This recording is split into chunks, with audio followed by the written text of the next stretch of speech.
पाठवत्यान, खोटे गुन्हे दाखल करत्यान. रामचा रामभाऊच्या घरी ते पोलीस गेला, एका नेत्याचा पिये दारात जाऊन बसला आणि ते पोलीस असा गन काढून हिंडत नाही. गन का काय म्हणतात त्याला,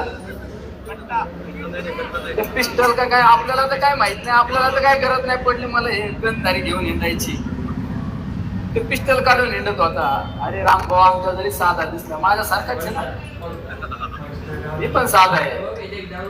आम्हाला हात पण जोडता येतात आणि बाया पण वर करतायत, हे पण तुम्हाला सांगतो. दादागिरी तसेच जर माझ्या कुठल्या उमेदवारा उभे केली ना, तर पहिला निलेश लंके बाहेर काढायला लावू नका, हे तुम्हाला सांगतो.